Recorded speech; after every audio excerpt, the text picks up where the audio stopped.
నమస్కారం అండి, మీ పేరు? నా పేరు దుర్గా అండి. రీసెంట్ కాలనీ 60వ డివిజన్. ఓకే, చెప్పండి. నమస్కారం. రీసెంట్ గా మాజీ ముఖ్యమంత్రి జగన్మోహన్ రెడ్డి గారు గుంటూరులోనే అంబటి రాంబాబు గారు తన ఇంటికి వెళ్లి తన కుటుంబ సభ్యులు పరామర్శించడం జరిగింది. దానికి ప్రధాన కారణం ఏంటంటే, రీసెంట్ గా అంబటి రాంబాబు గారు తిరుమల లడ్డు కల్తీ విషయం మీద కూటమి నాయకులు కట్టిన ఒక బ్యానర్ ని తీయించడానికి అని చెప్పి గొడవ పడడం జరిగింది. ఆ గొడవలో చంద్రబాబు గారిని పచ్చిబూతులు తిట్టడం జరిగింది. ఇప్పుడు అటువంటి వ్యక్తి ఇంటికి వెళ్లి జగన్మోహన్ రెడ్డి గారు పరామర్శించడం ఎంతవరకు కరెక్ట్, మీరేమంటారు? ఆయన పరావించుకోండి, పలకరించుకోండి, దాని గురించి మేమెవరం ఏమనం. కానీ చంద్రబాబు నాయుడు గారిని తిట్టాల్సిన పని ఆయనకి లేదు. ఆయన ఎందుకు తిడతారు? లడ్డు కల్తీ జరిగిందని రాష్ట్రాలన్నీ కూడా ఒక వెంకన్న బాబు దగ్గర ప్రసాదం అంటే కళ్ళకద్దుకొని తింటాం.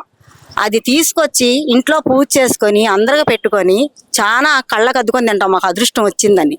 అలాంటి దాంట్లో కల్తీ చేసి ఇంతమంది కూడా వచ్చి అది కల్తీ ఉందని చెబుతుంటే గోమాతని అంతగా అన్యాయం చేసి, గోమాత అంటే ఏంటి?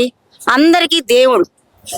ఆమెని దేవుడని పూజిస్తాం. గోమాతని చల్లారు లెగిస్తే ఎక్కడ ఆవు కనపడినా, ఎక్కడ ఏది కనపడినా పూజిస్తాం. అలాంటిది మీరు అది కల్తీ అని అందరూ చెప్తుంటే మీరు కల్తీ కాదని, అది అంత డూబు చంద్రబాబు నాయుడు గారు కావాలని చేశారని అంటే ఆయన ఒక్క మాట అయ్యో అవదు కదా. ప్రజలందరూ కూడా అది కాదు అని చెబుతున్నారు. మీడియాలో అందరికీ చెప్పారు, అన్ని మీడియాలో చెప్పారు కల్తీ కలిసింది, లడ్డు టేస్ట్ లేదు అని చెప్పారు. మీరు అంబటి రాంబాబు గారు, మీరు కులాలు ఎత్తి బీసీలని ఎవరిని పడితే వాళ్ళని మాట్లాడతాం, అది పద్ధతి కాదు. కులాలు రేపొద్దు. మీరు అసలు మేను కులాలకి గొడవలు పెట్టొద్దు. అన్ని కులాలు ఒకటే. ఇక్కడ ముఖ్యంగా చూసుకుంటే జగన్మోహన్ రెడ్డి గారు ఆ పర్యటనకు వెళ్ళినప్పుడు, పరామర్శింపుకి వెళ్ళినప్పుడు, కాపు కులంలోనే చాలా గొప్ప వ్యక్తి, టైగర్ లాగా బతికిన వ్యక్తి, నిజాయితీ ఉన్న వ్యక్తి అంబటి రాంబాబు. అటువంటి వ్యక్తి కాపు కులంలో ఇంకొకరు లేడు. అటువంటి వ్యక్తిని కావాలని అనగదొక్కుతున్నారు అని అంటారు. అది ఎంతవరకు వాస్తవం అని అంటారు? అది అట్లా అనకూడదండి. ఆయన ఒక నాయకుడు అయ్యి ఆయన ప్రజాసేవ చేసిన ఆయన ప్రజాసేవ చేసి, ఆయన తండ్రి గారు కూడా ప్రజాసేవ చేశాడు, ఈయన కూడా చేశారు. కానీ ఒక అట్లా కులాలు కానీ మతాలు కానీ ఒక అధికారంలో ఉండి ఆయన ఇప్పుడు దీపోవచ్చు, కానీ అలాంటి మాటలు మాట్లాడకూడదు. అది పద్ధతి కాదు. చూసిన వాళ్ళు ఆయన సులకరంగా చూస్తారు. ఎందుకంటే కులాల రేపి ఒకరికొకరు గొడవలు పెట్టి, కులాలు గొడవలు పెట్టేసి అన్ని రకాల గొడవలు పెట్టుకుని ఒకళ్ళు ఎప్పుడో జరిగాయంట. తెల్లోళ్ళు పాలించినప్పుడు కొట్టి నానా హింసలు పెట్టారంట. ఇప్పుడు అలాంటివన్నీ తీసుకురావద్దు జగన్ బాబు. అలాంటి కులాలు రేపొద్దు. అన్ని కులాలు ఒకటేను, అందరూ ఒకటేను. ఎవరిని కోసినా అదే రక్తం, ఎవరిని చేసినా కూడా అదే రక్తం. కులాల గురించి అసలు ఎత్తొద్దు బాబు జగన్ బాబు. జగన్ గారు మాట్లాడుతూ అంబటి రాంబాబు గారు ఏం తప్పు చేశారు, జోగి రమేష్ గారు ఏం తప్పు చేశారు, విడదల రాజు ఏం తప్పు చేశారు, ఎందుకు వీళ్ళని కులాలను చూసి వాళ్ళని రాజకీయంగా ఎదగనివ్వకుండా తొక్కుతున్నారు, వాళ్ళ మీద కక్షపూరితంగా ఎందుకు కేసులు పెడుతున్నారని చెప్పి మాట్లాడుతున్నారు. అది ఎంతవరకు కరెక్ట్ అంటారు మీరైతే? వాళ్ళు ఏ తప్పు చేయకుండానే కూటమి ప్రభుత్వం వాళ్ళ మీద కేసులు పెడుతుందా? ఎందుకు పెడతండి? పెట్టదు కదా. తప్పు లేని ఎవరు కూడా ఏం కేసులు పెట్టరే. తప్పులు ఉంటేనే పెడతారు ఎవరైనా. ఇప్పుడు నేను తప్పు చేస్తే అనుకోండి, నన్ను తీసుకెళ్లి అరెస్ట్ వేస్తారు. తప్పు చేయకపోతే నన్ను అరెస్ట్ చేయరే. తప్పు ఉండబట్టేనే ఎవరైనా పైన న్యాయవాదులు, కోర్టులు, జడ్జీలు ఇంతమంది చదువుకొని న్యాయవాదులు ఉండి ఇవన్నీ చేసేది తప్పు అని ఖండిస్తారు, న్యాయం అని ఖండిస్తారు. మంచిగా చెప్తారు, చెడు చెప్తారు. మీరు అట్లా మాట్లాడటం చాలా తప్పు జగన్మోహన్ గారు. మీరు అలా మాట్లాడకూడదండి. ముఖ్యంగా అంబటి రాంబాబు గారు చంద్రబాబు గారిని ఒక రకంగా తన తల్లితో సహా తప్పుగా చాలా పచ్చిగా మాట్లాడారు. ఒకవైపు జోగి రమేష్ గారేమో నారా లోకేష్ గారినేమో కొవ్వు బలిసిపోయింది, కొవ్వు పోయించుకున్నాడు, మేము అధికారంలోకి రాగానే నడు రోడ్డు మీద పిచ్చుకొక్కుని కొట్టినట్టు కొడతామని అంటారు. అంటే ఏంటంటారు? గతంలో కూడా ఇలాగే బూతులు తిట్టారు, ఇప్పుడు అధికారం లేకపోయినా ఇప్పుడు ఇలాగే తిడుతున్నారు. ఏంటంటారు? ఇది ఎంతవరకు కరెక్ట్ అంటారు? ఇలా తిట్టడం అనేది ఒక అధికారమైన పదవుల్లో ఉన్న వ్యక్తుల్ని. వాళ్ళకి అధికారం లేక అలాంటి మాటలు మాట్లాడుతున్నారేమో కానీ, పిచ్చి కుక్క కొడతాకి చంద్రబాబు నాయుడిని కానీ, చంద్రబాబు బిడ్డని కానీ, లోకేష్ బాబు కానీ కొడితే అది ఎలా ఉంటుందో అలాగే ఉంటుంది. ప్రజలే తీర్పు చెప్తారు, ప్రజలే బుద్ధి చెప్తారు. మీరు మమ్మల్ని ఎన్ని రకంగా దూషిస్తారు, చంద్రబాబు నాయుడు గారిని, ఆయన లోకేష్ బాబు గారిని ఎంత దూషిస్తారో మాకు అంత మంచి జరుగుతుంది. మీరు ఎంత శాపనాకారాలు పెట్టి మీరు ఎన్ని రకాలుగా మీరు ఎన్ని చేసినా కూడా మాకు మంచిగా జరుగుద్ది. మాకు ప్రజలందరూ ఎవరు పని చేస్తే వాళ్ళే నాయకులు అని ఎన్నుకున్నారు. మీరు చేశారు, ఫస్ట్ సారి మీకు అవకాశం ఇచ్చారు, మీ పాలన నచ్చలేదు, పక్కన పెట్టారు. ఆయన చంద్రబాబు నాయుడు గారు ఇది 4వసారి. ఆయనకి 74 ఏళ్ళు, 75 సంవత్సరాలేమో. అయినా ఇప్పటికి ఎంగులాగా చేస్తున్నారు. ఆయన చేసేది కాక కూటమి ప్రభుత్వం కూడా పరిగెత్తిస్తున్నారు. పవన్ కళ్యాణ్ గారు కూడా చేస్తున్నారు.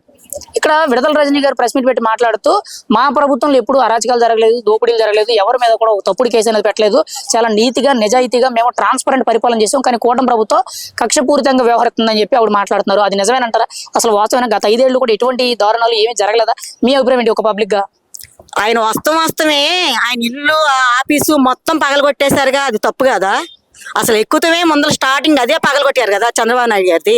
మీకు ఎంత కక్ష లేకపోతే ఆయన్ని అక్కడికి వెళ్ళి పగలగొట్టేసి పోలీసు వాళ్ళు గిలీసు వాళ్ళు అందరు మీ వైపు తిప్పుకొని అంత హంగామా చేశారు, అది తప్పు కదా? ఆయన అరెస్ట్ చేపిస్తుంది తప్పు కదా? ఆయన ఏం నేరం చేశాడు, ఏం తప్పు చేశాడని, ఆయన ఏం తప్పు చేశాడని, ఏ నేరం చేశాడని మీరు అరెస్ట్ చేశారు, అది తప్పు కదా? తప్పు చేయకోకుండానే ఆయన అరెస్ట్ చేశారు, ఆయన మొత్తం కూల్చేస్తారు.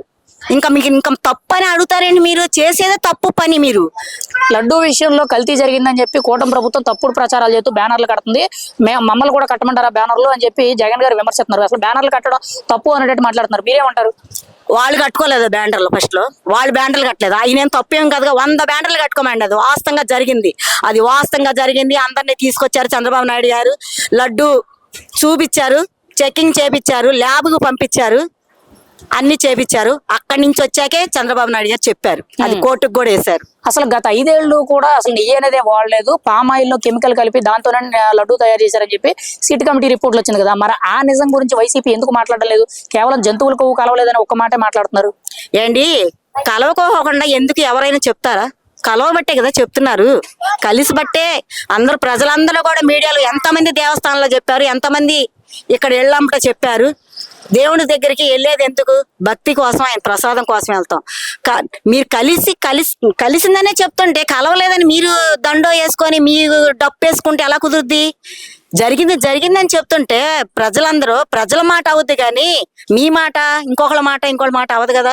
ప్రజలు మిమ్మల్ని ఎన్నుకున్నప్పుడు ప్రజల మాటే అవుద్ది, ప్రజలు చెప్పిందే వినాలా. అంటే కూటమి ప్రభుత్వం తప్పుడు ప్రచారాలు చేస్తుంది మా మీద, అసలు లడ్డూ కల్తీ జరగలేదని చెప్పి నిన్న పరామర్శింపు కార్యక్రమంలో గుంటూరులో జగన్మోహన్ రెడ్డి గారు మాట్లాడుతున్నారు. ఏంటి అవన్నీ ఆయన మాట్లాడేదన్నీ తప్పండి.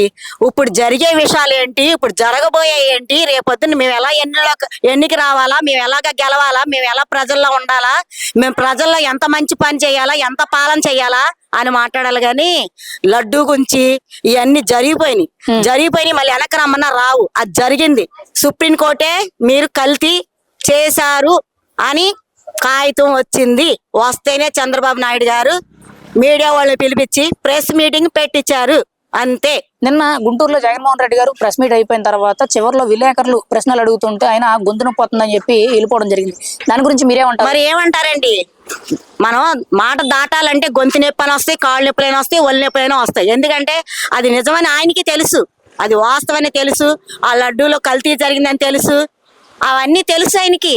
తెలిసి వాస్తాలు కప్పుకుంటాకి ఇలాగా చేస్తున్నారు, అంతే. ఫైనల్ గా లడ్డూ విషయంలో కల్తీ జరిగిందా లేదా? ఒక హిందువునిగా, ఒక భక్తునిగా మీరేం చెప్తారు? ఒక పబ్లిక్ గా మీరేం చెప్తారు? జరిగిందండి, జరిగిందనే చెప్తున్నాం. పైన ల్యాబ్ లో ఇంచి వచ్చింది, జరిగింది 100 పాయింట్లు జరిగింది. ప్రజలందరూ కూడా అదే మాట చెప్పారు. సరే.